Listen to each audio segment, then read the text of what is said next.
오늘도 갈렙 공동체 예배를 허락하신 하나님께 감사를 드립니다. 우리 온누리교회 대학청년부 갈렙 공동체는 매주 주일 오후 1시 50분에 도곡역 1번 출구 바로 앞에 있는 숙명여고 대강당에서 예배를 드리고 있습니다. 전철역 출구 바로 앞에 있습니다. 편하게 오실 수 있고, 또한 유튜브와 카카오톡 플러스 친구와 인스타그램에서 온누리교회 갈렙을 검색하시면 또 주보와 공동체 소식을 매주 전달 받으실 수 있습니다. 2024년 올 한 해 동안에 우리 온누리교회는 사도행전으로 말씀을 나누게 됩니다. 지난주에는 이재훈 위임 목사님께서 온누리교회가 지향하는 선교적 비전에 대해서 함께 나눠주셨습니다. 엑지 29의 비전을 꿈꾸며 땅끝까지 복음을 전하는 온누리교회의 선교 사명 가운데 우리 모두가 함께 동참하며 이 땅에 하나님의 나라를 함께 세워갈 수 있기를 바랍니다. 예수님께서는 죽으시고 그리고 부활하신 후에 제자들에게 나타나셨습니다. 부활 후에 40일 동안 하나님 나라에 대한 일을 말씀하셨는데, 그러면서 말씀하시기를 또한 예루살렘을 떠나지 말고 하나님께서 약속하신 그 성령의 선물을 기다리라고 말씀하시며, 오직 성령이 너희에게 임하시면 너희가 권능을 받고 예루살렘과 땅끝까지 이르러서 증인이 될 것이다 라는 것을 말씀하셨지요. 그러나 여전히 제자들의 관심은 이스라엘이라고 하는 그 나라의 온전한 회복이었습니다. 그러나 예수님께서는 이스라엘의 회복이 아닌 제자들에게 성령이 오실 것이다, 성령이 너희에게 선물로 주어질 것이다 라는 것을 말씀하셨습니다. 그리고 주님께서는 이 말씀을 마치신 후에 예수님께서 그들의 눈앞에서 승천하시게 되죠. 그러니까 제자들, 우리가 알고 있는 12명의 제자들은 모두 부활하신 예수님을 만난 사람들입니다. 예수님께서 승천하시는 것 또한 직접 눈으로 본 사람들이었습니다. 그리고 그들에게 주시는 첫 번째 명령, 그것은 예루살렘을 떠나지 말고 성령을 기다리라 라고 하는 것이었습니다. 이 시간에 1장 4절 그리고 12절의 말씀을 우리 함께 읽어보도록 하겠습니다. 그들과 함께 모였을 때 예수께서 이렇게 명령하셨습니다.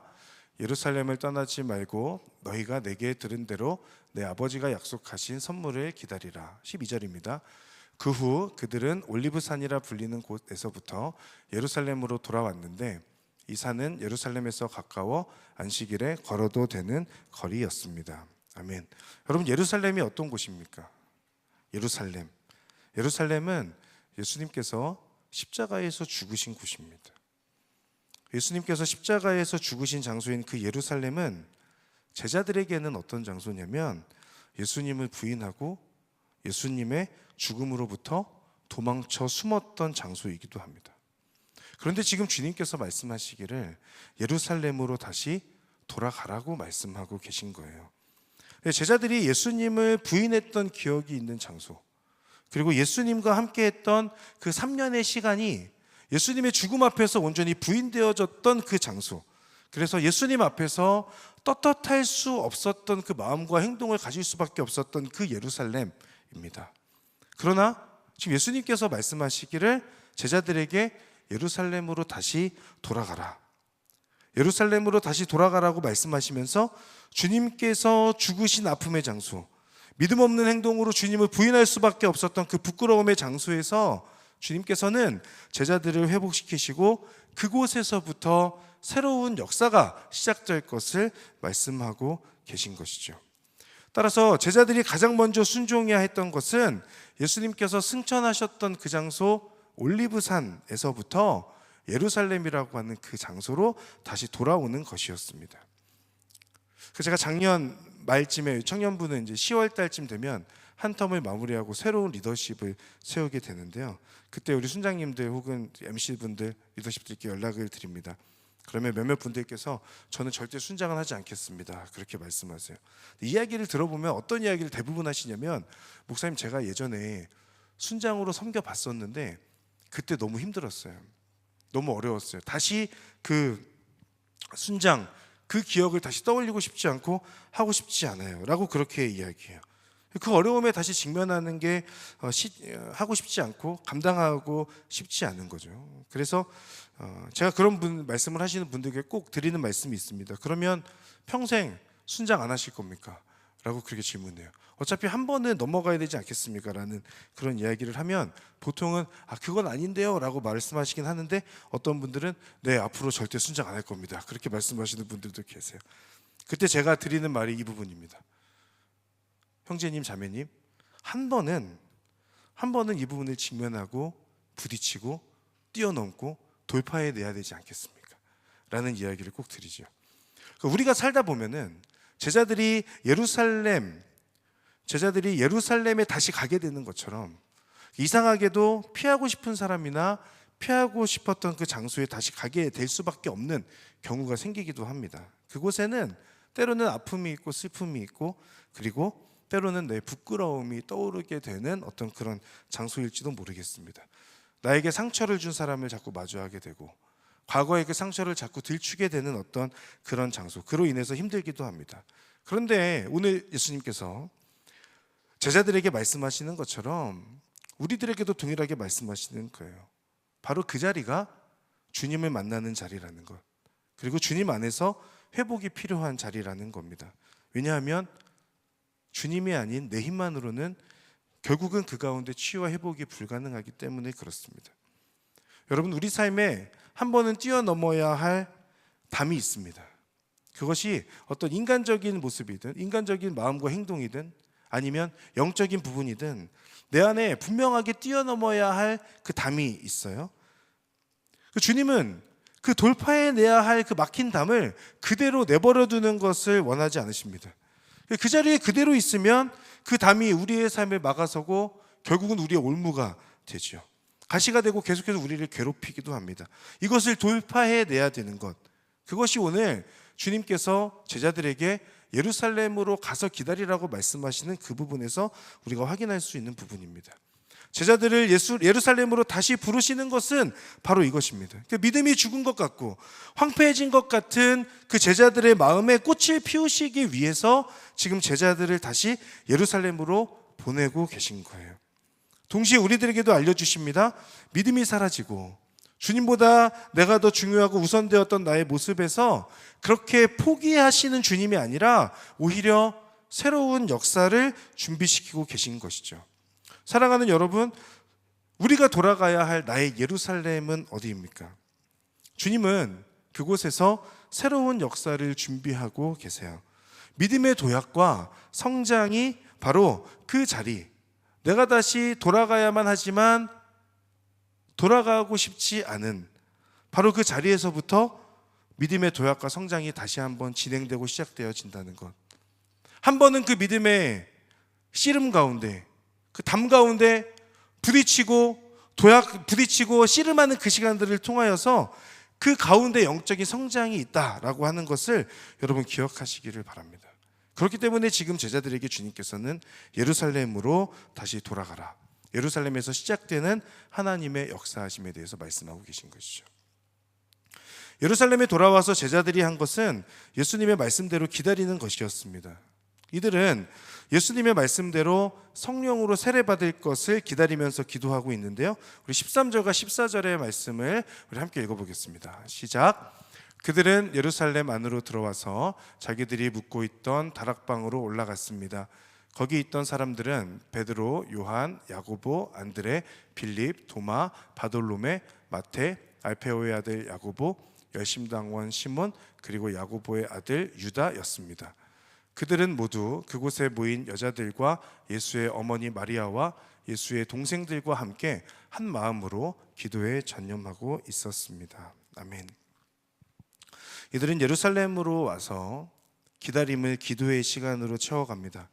무엇을 위해서 명확하게 어떤 기도를 했는지까지는 다 알 수는 없지만 모두 다락방에 모여서 했던 것은 한 마음으로 기도에 전념하는 것이었어요. 그리고 그 기도의 응답으로 주님께서 약속하신 성령님이 임하는 것입니다. 주님께서는 말씀하셨고 제자들은 그대로 실천합니다. 주님의 말씀에 순종하는 모습입니다. 주님께서 기다리라고 말씀하시긴 하셨지만 구체적으로 어떻게 하라는 것까지 설명해 주시진 않았어요. 그러나 제자들은 일단 주님께서 말씀하셨기 때문에 순종하고 보는 겁니다. 그러니까 내가 생각할 때에 확실하고 혹은 가능할 것 같기 때문에 순종하는 것이 아니라 여러 상황과 말씀을 통해서 주님께서 나에게 말씀하시는 것이다 라고 하는 어떤 확신이 내 가운데 조금이라도 자리 잡는다면 그렇다면 순종하는 겁니다. 여러분, 하나님의 일하심을 경험하고 싶고 하나님의 동역자로 쓰임받고 싶은 그런 거룩한 열망이 우리 가운데 있지 않습니까? 그런 열망이 있으셔야 됩니다.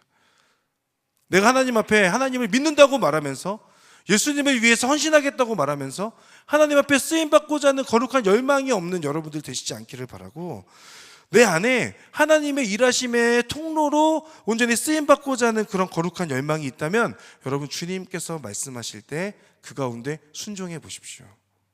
그렇게 순종하며 나아가면 그 순종 가운데 하나님께서 일하실 거예요.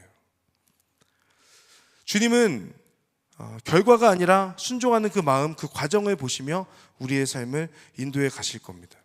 그런데 기도하기 위해서 모여있는 사람이 누구였는지 지금 이름이 정확하게 기록이 되어져 있습니다.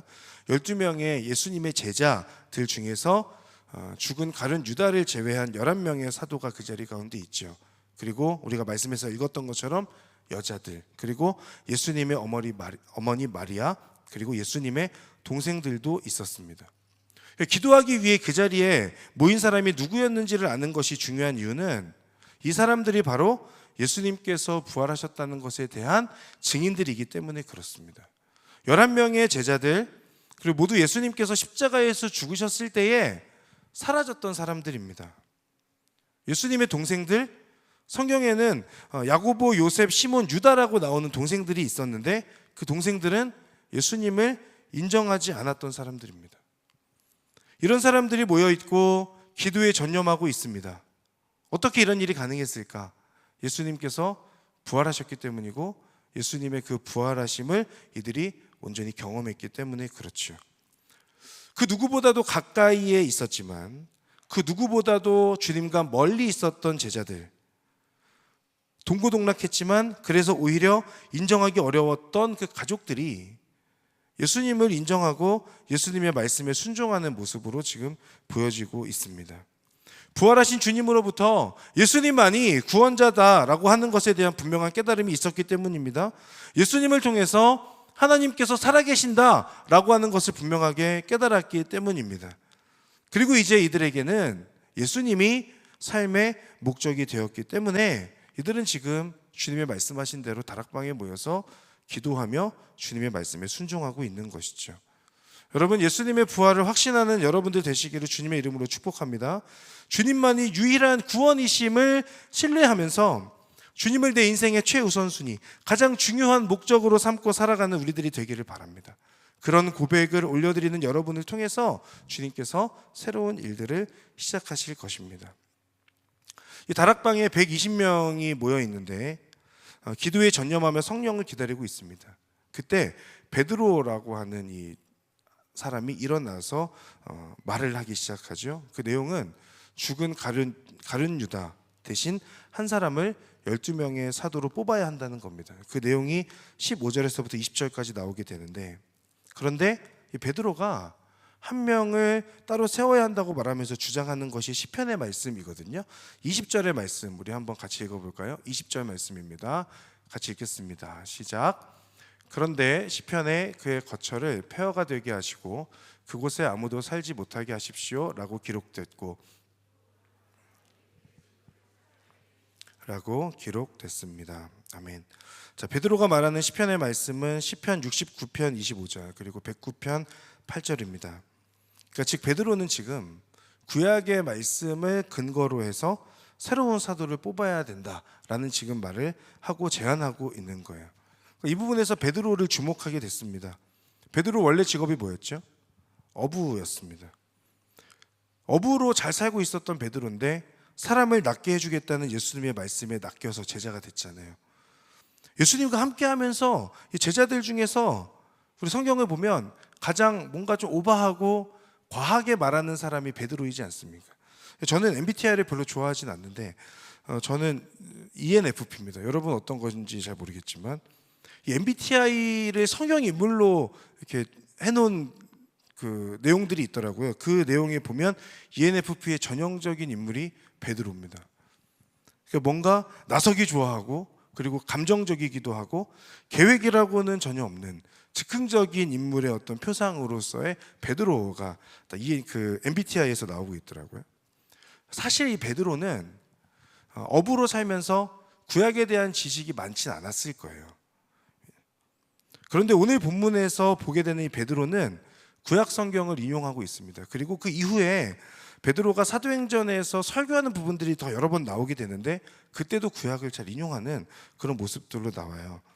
베드로가 예수님과 함께하는 동안에 뭔가 특별 과외를 받았을 수도 있겠다라고 생각이 들지만 아마도 베드로는 주님의 말씀 가운데서 또 주님과 함께하면서 구약 성경을 계속해서 읽고 공부했을 가능성이 높죠. 성경 말씀이라고 하는 것이 단번에 딱 알게 되지가 않잖아요. 우리가 읽고 계속해서 묵상하면서 내 안에 축적되어지는 성경 말씀이 있는 것 아닙니까?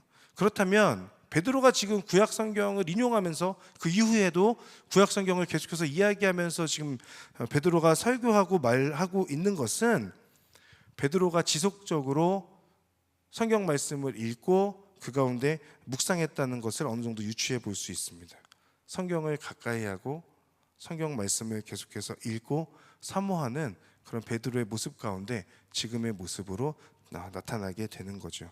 저는 베드로를 보면서 이전에 어떠한 모습이든지 간에 내가 어떠한 학력을 가지고 있든지 간에 어떠한 지적 능력을 갖고 있든지 간에 상관없이 베드로의 모습을 통해서 말씀을 꾸준히 읽고 말씀을 묵상하고 그 말씀이 내 안에 심겨지면 베드로처럼 이 말씀이 나를 지배하고 말씀으로 붙들린 삶을 살 수 있겠구나라고 하는 그 희망을 갖게 되었습니다.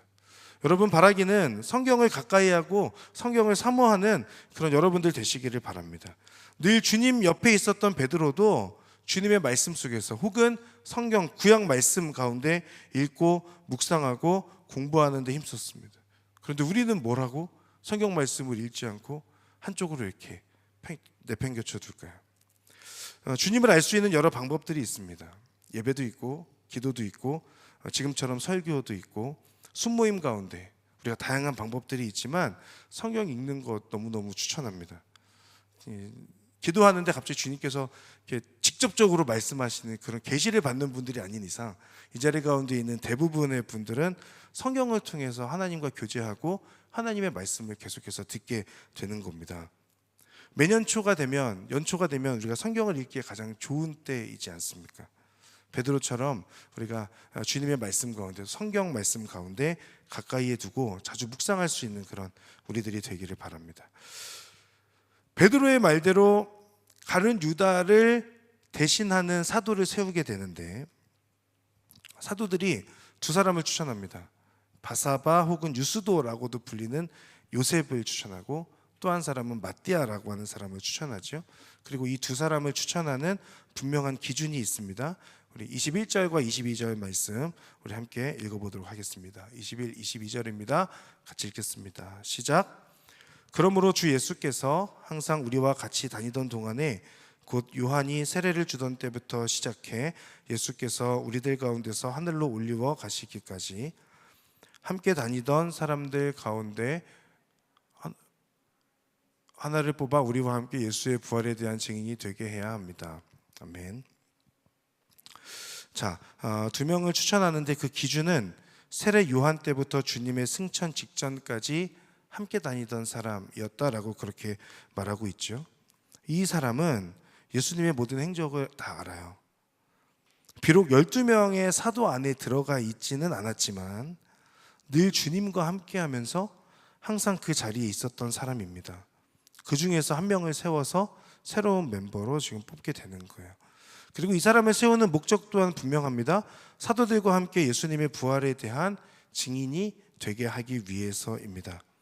12명을 채우는 것이 목적이 아니라 주님께서 주신 사명을 완수하기 위해서 동역자를 세우는 것입니다.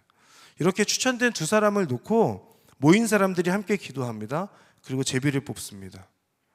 지금 이 모습을 보면 사람이 정해놓은 기준, 그 기준에서 두 명을 추천하게 되고 그리고 그 가운데 제비를 뽑아서 하나님의 선택이 함께 이루어지죠. 하나님께서 일하시는 방법을 이 부분을 통해서 우리가 확인할 수 있는데 하나님께서 일하시는 방법, 하나님의 나라가 세워져 가는 원리는 전능하신 하나님께서 혼자서 모든 것들을 다 행하지 않으시고 비록 부족하지만 사람을 통해서 하나님께서 일하시고 행하신다는 것을 확인할 수 있습니다. 그렇게 뽑힌 사람이 마띠아라고 하는 사람입니다. 이 성경에는 이 자리에 이 부분에서 마띠아가 나오고 그 이후에는 마띠아라는 사람에 대한 기록이 없어요. 가족 관계도 나오지 않고 무엇을 했는지도 모르고 어떤 삶을 살았는지도 모릅니다. 기독교 역사를 통해서 우리가 이렇게 확인할 수 있는 것은 아마도 이 마띠아가 에티오피아라고 하는 곳에 가서 복음을 전하다가 순교했을 것이다 라고 하는 기록 정도는 확인할 수 있습니다. 그러나 그마저도 정확하지는 않습니다. 그러나 마띠아가 어떠한 삶을 살았을지에 대해서는 유추해 볼 수 있습니다. 22절을 통해서는 예수님의 부활의 증인으로 살았을 것이라는 것, 그리고 25절을 통해서는 봉사와 사도의 직무를 다하는 삶을 이후부터는 살게 되었다라고 하는 것을 확인할 수 있습니다. 여기에서 한 가지를 더 생각해 보고 싶은데, 그것은 마띠아가 가룟 유다 대신 세워졌다라고 하는 그 측면에서 확인하는 거예요. 비록 성경에는 나오지 않지만 마띠아가 사도로 뽑히고 나서 여러분 늘 잊지 않았던 것이 한 가지 있었을 겁니다. 그게 뭘까요? 내가 뽑혔다는 것 있을 수 있지만 마띠아가 늘 잊지 않았던 것은 내가 가룟 유다를 대신해서 세워진 사도다라고 하는 것을 분명히 기억하며 살았을 겁니다. 나는 가룟 유다를 대신해서 뽑힌 사람이다. 그러니 가룟 유다와 같은 사람이 되지 말자라고 하는 그 마음의 다짐이 있었겠죠. 어차피 이렇게 내가 뽑힐 거라면 주님 왜 처음부터 나를 뽑지 않으셨나라고 하는 생각이나, 왜 처음부터 나를 뽑지 않으셔서 이제 와서 뽑으실까라고 하는 그런 생각을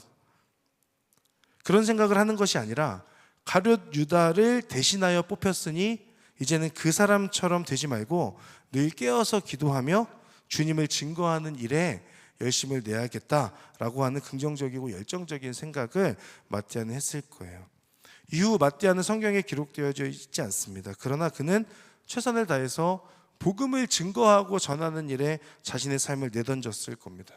그렇기에 마띠아는 알려지고 유명한 사람이 아니라서 사람들이 몰라준다 하여도 묵묵히 그 자리를 지키면서 사도의 길을 걷고 주님을 위해서 헌신하는 삶을 살지 않았을까 생각해 봅니다.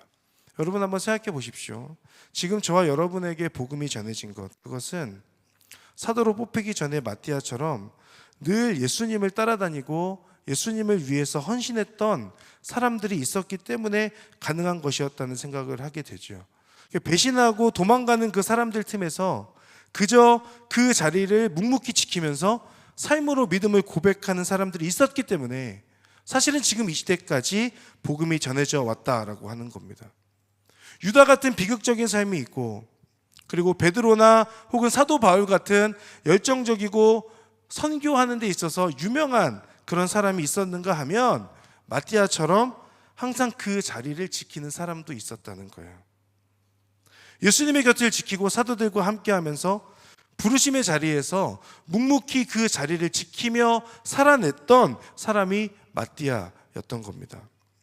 저는 저와 여러분 모두가 마띠아처럼 늘 주님 곁에 거하는 사람들 되기를 바랍니다. 사도들과 함께하던 마띠아처럼 함께하는 공동체 안에 거할 수 있기를 바랍니다. 무엇보다 부르시고 세우신 그 자리에서 인정받거나 튀지 않는다고 하여도, 혹은 사람들이 뭔가 인정해 주지 않는다고 하여도, 어떤 신앙의 어떤 감투를 쓰고 있지 않다 하여도 묵묵히 그 자리를 지키며 죽으실 때나 부활하실 때나 승천하실 때나 늘 그 자리에서 자리를 지키는 마띠아와 같은 사람들, 저와 여러분 모두가 될 수 있기를 주님의 이름으로 축복합니다. 예수님의 말씀에 순종하여 예루살렘으로 돌아와 다락방에 모여 기도하던 사람들, 11명의 사도들, 여인들, 예수님의 어머니 마리아, 예수님의 형제들을 포함한 120여 명의 다락방에 모여서 기도하고 있었던 그 사람들의 공통점이 있습니다. 예수님을 부인하고 숨었던 사람들이었다는 것, 예수님이 메시아일 수 없다며 부정하던 사람들이었다는 것. 그러나 이들이 변화되어서 부활하신 예수님을 만나서 변화되어 기도하며 성령을 기다리는 사람들이 됩니다. 그리고 이들은 예수님과 함께하면서 그것에 만족하지 않고 계속해서 말씀을 기준 삼고 살아가는 베드로와 같은 사람들이 되죠. 항상 예수님의 곁을 지키면서 함께 지내왔고 이제 유다를 대신하는 사도로 뽑혀서 항상 그 자리에서 묵묵히 자리를 지키며 살아가는 마띠아와 같은 사람들이 됩니다. 주님의 명령으로 한 마음으로 성령을 기다리며 기도하는 사람들이었고 동시에 이들 모두는 예수님의 부활의 증인들이었습니다. 사랑하는 여러분, 주님을 만나고 주님의 복음을 경험하는 사람은 누구나 부활의 증인이 됩니다. 저와 여러분이 이 자리에서 예배드리고 있다는 사실이 사실은 바로 그 증거입니다. 저와 여러분들 모두 부활하신 주님으로 인해서 내가 주님을 위해 살겠다고, 내 인생의 주인이 내가 아니라 내 인생의 주인이 오직 주님이시다라고 하는 그 고백을 가지고 살아가는 분들이지 않습니까? 그렇다면 우리 안에 우리가 꼭 기억해야 될 것은 내가 부활하신 주님을 위해서 살아가겠다라고 하는 그 분명한 헌신이고, 부활하신 주님과 함께 믿음의 길을 걷고 그분과 함께 동행하고 그분과 함께 교제하는 기쁨을 누리겠다라고 하는 그 거룩한 열망이지 않겠습니까? 저는 우리 안에 오늘의 이 말씀을 통하여서 다시 한번 그 주님 앞에 그 십자가에서 죽으신 예수님, 그리고 부활하신 그 예수님을 다시 한번 믿음으로 고백하게 되고, 내가 주님을 위해서 헌신하겠다, 주님과 함께 믿음의 걸음을 걸어가겠다라고 하는 그 분명한 결단이 저와 여러분들 가운데 있기를 주님의 이름으로 축복합니다. 주님과 함께하는 기쁨을 누리는 사람들이 되십시오. 주님과 함께하기를 기뻐하고 즐거워하는 사람들 되십시오. 받은 은혜로 인하여 이제는 부활의 증인으로 세상 속에서 구별된 삶을 살아가는 하나님의 사람들이 되십시오. 오늘 함께 예배하고 기도하는 시간을 통하여 우리 안에 임하신 그 성령 하나님으로 말미암아 세상 속에서 부활하신 주님의 증인으로 살아가게 되는 하나님의 사람들 되시기를 주님의 이름으로 축복합니다. 우리 시간 함께 찬양하며 기도의 자리 가운데로 나아가겠습니다. 나는 내 마음에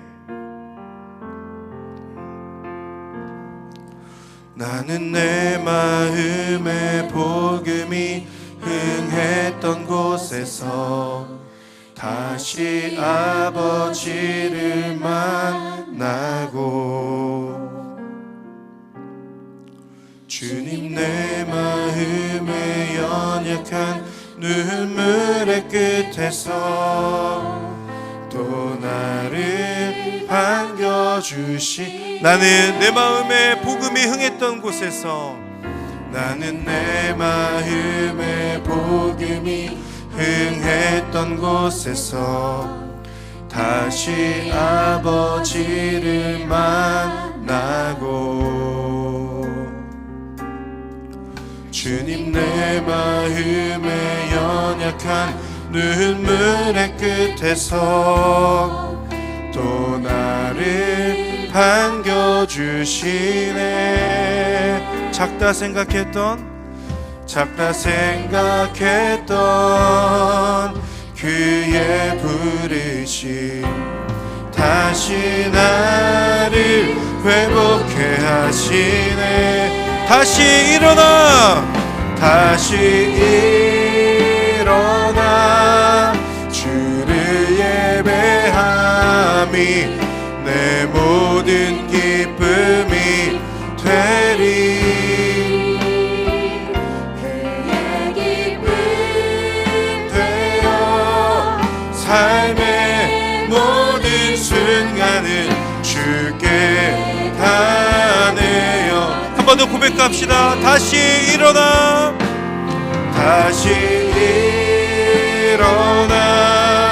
주를 예배함이 내 모든 기쁨이 되리.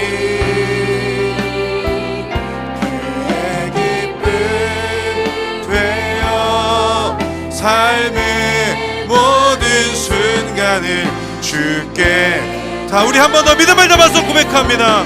다시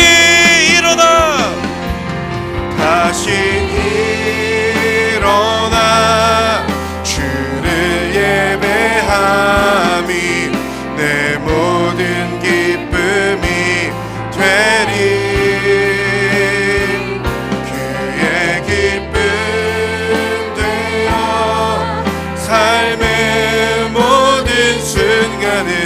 주께 다내어. 우리 시간에 함께 하나님 앞에 기도하며 나아갈 때에 주님께서는 올리브산에서 승천하여 올라가시면서 제자들에게 말씀하십니다. 예루살렘으로 가서 기다리라. 성령에 임할 것을 기다리라 말씀하시죠. 여러분, 예루살렘은 제자들에게 있어서 부끄러움이 있고 주님을 부인했던 아픔이 있는 곳입니다. 그러나 주님께서는 바로 그 자리에서 내가 너를 회복시킬 것이다, 바로 그 자리에서부터 나의 새로운 역사가 시작될 것이다 말씀하시는 겁니다. 여러분, 이 시간 함께 하나님 앞에 기도하지 않겠습니까? 주님께서는 우리들에게 요청하십니다. 바로 그 영적인 예루살렘, 나에게 있어서 예루살렘과 같은 곳을 돌파해내기를 원하세요. 내가 그것에 직면하고 이겨낼 수 있는 비결은 성령의 역사와 성령의 충만하심인 줄 믿습니다. 여러분, 이 시간 하나님 앞에 성령의 은혜와 성령의 충만함을 간구하며, 하나님, 저를 힘들게 하였고 제가 상처 가운데 있었고 때로는 주님을 부인하였던 죄의 자리 가운데에서 다시금 주님을 찾고 주님을 바라보기를 소망합니다. 하나님, 제 삶 가운데 하나님의 은혜로, 하나님의 역사하심으로 함께하여 주시옵소서. 하나님의 일하심을 경험하는 인생이 될 수 있도록 주님 도와주시고 함께하여 주시옵소서. 우리 시간 주여 한번 부르며 하나님 앞에 함께 기도하며 나가겠습니다. 주여! 할렐루야. 하나님의 은혜로 온전히 바라보며 주님을 붙들고 나아갑니다. 아버지, 하나님의 역사와 하나님의 일하심을 구하며 나아가는 그 모든 심령들마다 하나님의 이끄심과 하나님의 은혜를 보게 될 줄을 믿습니다. 주님께서는 제자들에게 예루살렘으로 돌아가라, 그 예루살렘에서 너희들이 가졌던 그 수치와 그 부끄러움과 나를 부인하였던 그 현장 가운데서 다시금 나를 생각하며 내가 그곳에서 너희들을 새롭게 일으킬 것이다. 주님께서는 그 아픔의 현장 가운데 주님을 바라보기를 소망하십니다. 주님을 붙들기를 원하십니다. 아버지 하나님, 내 안에 있는 그 담을 뛰어넘기를 원하십니다. 아버지 하나님, 영적으로 돌파해내기를 소망하십니다. 하나님, 이 자리 가운데 있는 우리 모든 하나님의 사람들에게 다시 한번 그 예루살렘에서 성령의 충만함을 구하며 하나님의 역사와 하나님의 일하심이 예루살렘의 그 아픔과 수치를 뒤덮는 하나님의 놀라운 은혜로 역사되어지기를 간절히 소망합니다. 주님께서 함께하시고 주님께서 역사하여 주셔서 성령의 충만함이 임하고 이들의 삶 가운데, 이들의 영혼 가운데 하나님께서 역사하여 주시는 새로운 하나님의 그 인도하심과 하나님의 결단하심이 있도록 주님 인도하시고 함께하여 주시옵소서. 아버지 하나님을 바라보는 믿음으로 나아가기를 소망하오니 주님의 이끄심 속에 아버지를 바라보는 삶이 될 수 있시오. 바로 그 예루살렘에서부터 하나님의 은혜는 시작될 것입니다. 예루살렘에서부터 성령의 역사가 시작될 줄을 믿습니다. 아버지, 우리들을 회복시켜 주시고 다시 한번 영적으로 하나님 우리가 돌파해내는 그 성령의 능력으로 말미암아 다시금 하나님을 바라보고 하나님을 붙드는 삶이 될 수 있도록 주님 인도하시고 함께하여 주시옵소서. 사랑하는 하나님, 하나님의 은혜 안에 아버지 하나님을 붙들고 살아가는 믿음의 사람 되게 하여 주시고 아버지를 붙들며 하나님과 함께하는 믿음의 놀라운 역사가 시작되어질 수 있도록 인도하시고 함께하여 주시옵소서. 우리 이 시간에 한 번 더 하나님 앞에 결단하며 기도하며 나아갈 때에 하나님, 제가 어떠한 상황 가운데에서도 주님을 부인하지 않는 삶을 살겠습니다. 비록 12명의 제자 중에서 한 명은 주님을 부인하고 주님을 팔고 떠났지만, 그러나 새롭게 세워지는 새로운 그 한 명은 세례 요한 때부터 예수님의 승천하시던 그날까지 예수님과 사도들과 함께 했던 사람들 중에서 새로운 사람이 뽑히는 것을 우리가 확인할 수 있습니다. 우리 안에 결단이 필요합니다. 하나님, 저를 때로는 시험하고 때로는 저를 힘들게 하고 그것이 때로는 예수님의 십자가의 죽음과 같은 그런 저를 당황하게 하고 어렵게 만드는 그런 삶의 문제라고 할지라도 제가 그 가운데에서 주님을 붙들기로 결단하고 다시 한번 십자가 앞에 서기를 결단하는 믿음의 사람이 되게 하여 주시옵소서. 그래서 하나님, 저의 삶의 자리에서 주님의 말씀을 더 깊이 묵상하고 주님께 기도하고 예배드리는 자리를 지키고 하나님을 사랑하고 하나님을 붙들기를 소망하며 그 거룩한 열망을 가지고 세상 가운데 살아가는 자가 되게 하여 주시옵소서. 세상을 바라보지 않게 하여 주십시오. 하나님께 나의 시선을 고정하게 하여 주시고 하나님 안에 붙들고 믿음으로 살아내는 하나님의 사람이 될 수 있도록 인도하여 주시옵소서. 우리 한번 더 주여 한번 부르며 하나님 앞에 결단하며 기도하겠습니다. 주여, 하나님의 은혜로 온전히 바라보며 주님을 붙들며 나아갑니다. 이 자리 가운데 있는 우리 하나님의 사람들에게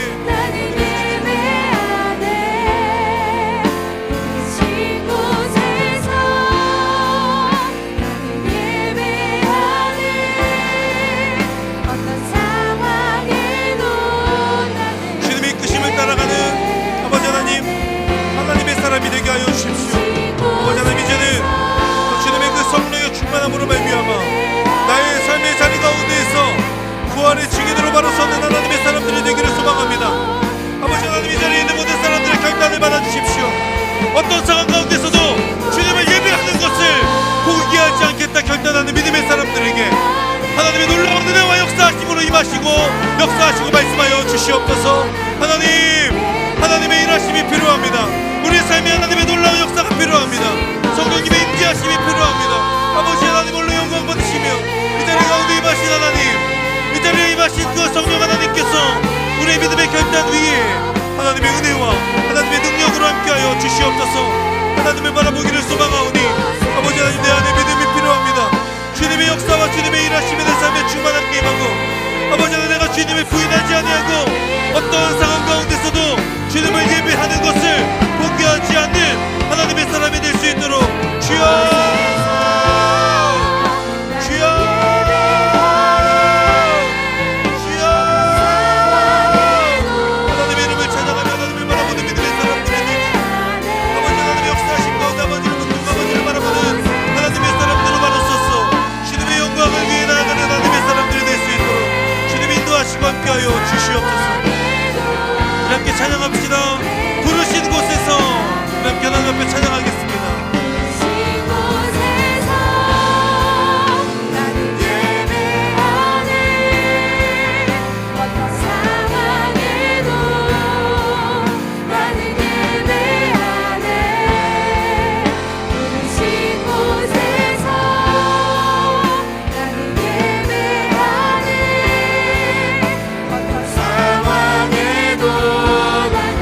더 믿음의 고백을 담아서 고백합시다.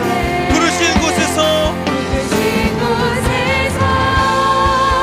나는 예배하네. 어떤 상황에도 나는 예배하네. 부르신 곳에서 나는 예배하네. 어떤 상황에도 마지막으로 한 번 더 하나님 앞에 기도하며 나아갈 때에 하나님, 제가 부족하지만 저를 부활의 증인으로 써주시옵소서. 주님의 부활을 증거하는 하나님의 사람으로 저를 사용하여 주시옵소서. 하나님, 제가 어떤 상황 가운데서도 하나님을 예배하는 것을 포기하지 않고 주님을 붙들 것입니다. 그러나 주님을 예배하는 목적은 내가 단순히 위로받고 다시 한번 나의 믿음이 새로워지는 것이 전부가 아니라 새로워진 믿음을 가지고 하나님을 위해서 헌신하며 주님의 부활을 증거하는 하나님의 사람으로 쓰임받는 것인 줄을 믿습니다. 하나님 아버지, 저를 통하여 주님의 부활과 주님의 그 살아계심과 십자가에서의 그 사랑의 복음이 온전히 전달될 수 있도록 저를 사용하여 주시옵소서. 하나님, 제가 서 있는 곳에서, 가정에서, 직장에서, 학교에서, 삶의 모든 자리 가운데, 모든 관계 가운데에 하나님의 역사와 일하심으로 말미암아 제가 하나님의 부활을 증거하고 부활의 증인으로 바로 서는 하나님의 사람이 될 수 있도록 저를 사용하여 주시옵소서. 더 나아가서 하나님, 우리 온누리 교회를, 그리고 우리 갈렙 청년부를 하나님의 부활의 증인들로 사용하여 주셔서 그리스도의 담대한 증인들이 될 수 있도록 저희들을 사용하여 주시옵소서. 우리 마지막으로 주여 한번 부르면 하나님 앞에 함께 기도하며 나가겠습니다. 주여, 할렐루야. 하나님의 은혜를 다시 한번 갈망하며 나아가는 모든 심령들마다 주님의 부활을 보게 될 줄 믿습니다. 주님의 능력을 경험하게 될 줄 믿습니다. 성령의 역사와 성령 하나님의 그 다시 한번 우리 삶의 자리 가운데 있어 주님의 부활의 증인으로 바로 서게 하여 주시옵소서. 하나님, 직장 가운데 우리를 사용하여 주십시오. 학교 가운데 우리를 사용하여 주십시오. 가정 가운데 우리를 사용하여 주십시오. 하나님의 놀라운 은혜와 하나님의 역사가 우리의 삶에 충만하게 임할 수 있도록 하나님 인도하시고 함께하여 주시옵소서. 아버지 하나님, 부족한 자입니다. 부족한 믿음입니다. 그러나 하나님 앞에 결단하며 나아가는 그 모든 심령들마다 주님께서 놀라운 성령의 역사하심으로 함께하여 주시고 하나님의 역사하심으로 말미암아 다시 한번 부활의 증인들로 바로 서게 되는 믿음의 사람들이 될 수 있도록 주여 함께하여 주시고 인도하여 주시옵소서. 아버지를 바라보는 하나님의 사람들이 되어서 하나님 앞에 귀하게 쓰임받는 인생 될 수 있도록 주님 인도하시고 함께하여 주십시오. 주님과 함께 믿음의 걸음을 걸어가는 자들, 주님의 놀라운 은혜와 역사를 경험하게 되는 하나님, 우리 하나님의 사람들 될 수 있도록 도와주십시오. 우리 갈렙 청년부가 하나님 앞에 귀하게 쓰임받게 하여 주십시오. 세상 속에 거룩한 교회를 세워가는 공동체, 하나님의 증인들이 되게 하여 주시고 오늘 이 교회가 아버지 올 한해 우리 표어처럼 그리스도의 담대한 증인으로 바로 서서 세상 속에 하나님의 나라를 건설해가는 오늘 이 교회가 될 수 있도록 주님 인도하시고 함께하여 주시옵소서. 사랑하는 하나님 아버지, 비록 부족한 믿음이지만 그러나 그 믿음을 통하여서 하나님께서 일하실 줄을 믿습니다. 주님, 저희들을 부활의 증인으로 써주시옵소서. 비록 부족하나 다시 한번 주님을 위해서 헌신하며 나아갈 때에, 결단하며 나아갈 때에 우리가 가는 그 모든 곳 가운데, 우리가 만나는 그 모든 사람들 가운데 우리를 통하여 주님의 은혜와 예수 그리스도의 십자가에서의 그 사랑과 그 부활의 능력이 선포되도록 우리들을 사용하여 주시옵소서. 그로 인하여 부활의 증인으로, 그리스도의 담대한 증인으로 바로 서는 한 사람 한 사람 모든 예배자들 될 수 있도록 인도하여 주시옵소서. 감사드리며 예수님의 이름으로 기도드립니다. 아멘.